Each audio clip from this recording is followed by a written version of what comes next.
अंकित और अनु भाई बहन थी। माँ बहन की बाद बड़ी बहन अनु ने दिन रात मेहनत करके अंकित की देखरेख की और उसे पढ़ा लिखा कर पैरों पर खड़ा किया था। दोनों भाई बहन खुशी खुशी रह रहे थे। एक दिन, दीदी मुझे जॉब मिल गई है। अरे वाह भैया, तेरी मेहनत सफल हुई। मेरी मेहनत नहीं दीदी, आपकी मेहनत। अगर पापा के निधन के बाद मेरी जिम्मेदारी आपने उठाती तो ये सब नहीं हो पाता। मेरी सफलता सिर्फ आपके बलिदान की वजह से है दीदी। कुछ महीनों बाद अंकित की शादी सीमा से। सीमा बड़ी ही चालाकी से अनु से मीठा मीठा बोलकर घर का सारा काम करवा लेती थी और खुद अंकित के साथ घुमा फिरा करती थी। वैसे तो वो सिर्फ खाना बनाने का काम ही घर में करती थी, लेकिन अब उसे उससे भी छुटकारा चाहिए था। इसीलिए एक दिन, दीदी मेरे हाथ का खाना अंकित को पसंद नहीं आता, क्या आप खाना बना दोगी प्लीज? अरे हाँ हाँ, ये भी कोई कहने की बात है, जरूर। सीमा इस बात से मन ही मन बड़ा खुश होती है और अगले दिन के झाड़ू पोछे के काम से छुटकारा पाने के लिए एक और तरकीब लड़ाती है। हॉल में जोर जोर से कराहने लगती है। उसके कराहने की आवाज सुनकर अनु हॉल में भागती हुई आती है।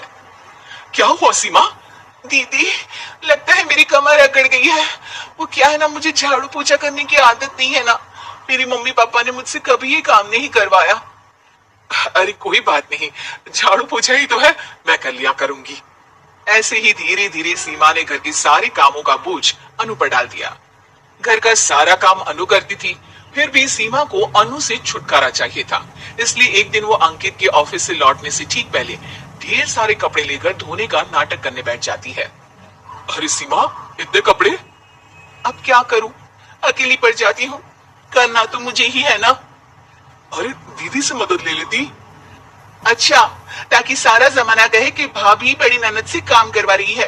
और वैसे भी दीदी ने तो साफ कह रखा है मुझे कि तुम आज जो भी हो सिर्फ उनकी वजह से हो, इसीलिए अगर उनके बनाए इस घर में रहना है तो काम करना ही पड़ेगा। ये सब सुनकर अंकित को बहुत गुस्सा आ गया। उसने अनु को बुलाकर कहा, दीदी ये घर पापा ने बनाया था और इसमें मेरा भी हिस्सा है और मुझे वो चाहिए। ये सुनकर अनु को बुरा तो लगता है, मगर वो दूसरे ही दिन घर का बंटवारा करने के लिए वकील के पास चली जाती है। वहां से लौटते हुए अनु का एक्सीडेंट हो जाता है, जिससे वो दोनों पैरों से अपंग हो जाती है। अब मजबूरन उसकी पूरी देखरेख सीमा को करनी पड़ती है। एक दिन सारे कामों से थक कर सीमा अंकित से कहती है, अजी सुनते हो, अब मुझसे तुम्हारी ये बहन की सेवा ना होगी। अगर कल तक तुम इसका बंदोबस्त नहीं करती तो मैं घर छोड़कर चली जाऊंगी। भाई ये कैसी बातें कर रही हो, इस हालत में वो कहाँ जाएंगी? मैं कुछ नहीं जानती, बस कल ये इस घर में मुझे दिखनी नहीं चाहिए। अंकित अपनी बीवी की जिद के आगे हार मान लेता है और अनु को शेल्टर होम में छोड़ आता है। 3 महीने बाद, अजी सुनती हो, ये आपके लिए एक पार्सल आया है, ये लीजिए। अरे इसमें तो घड़ी है और एक चिट्ठी भी है। दिखाइए तो। अरे वाह, बड़ी ही सुंदर घड़ी है, लेकिन ये आपको भेजी किसने? पता नहीं, शायद चिट्ठी में कुछ लिखा हो। आशा करती हूँ ये घड़ी तुम्हें पसंद आएगी। रक्षाबंधन की बहुत शुभकामनाएं, तुम्हारी दीदी अनु। चिट्ठी पढ़कर अंकित की आंखें भर आती है। मैं दीदी को लेने जा रहा हूँ सीमा। अरे घड़ी भेज तो दी उन्होंने, अब क्यों जाना उनके पास? देखा सीमा, दीदी हमसे दूर जाकर भी हमारे बारे में ही सोचती है, और एक हम है जो उनकी सेवा से बचने के लिए उन्हें शेल्टर होम छोड़ा है। तुम्हारी बातों में आकर मुझसे ये क्या पाप हो गया।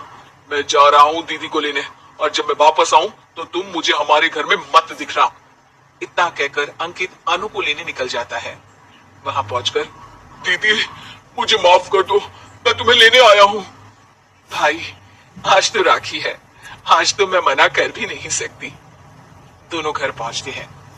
अरे सीमा, तुम अभी तक यहीं हो? निकल जाओ इस घर से। अरे वाह अंकित, फिर वही गलती कर रहे हो तुम। सीमा तुम कहीं नहीं जाओगी। दीदी मुझे माफ कर दो, मुझसे गलती हो गई। सीमा आज ये समय माफी मांगने का नहीं है, राखी की तैयारी करने का है। चलो तैयार हो जाओ, तुम्हारे भैया के घर भी तो जाना है ना। ये सुन सीमा अनु के गले लग जाती है।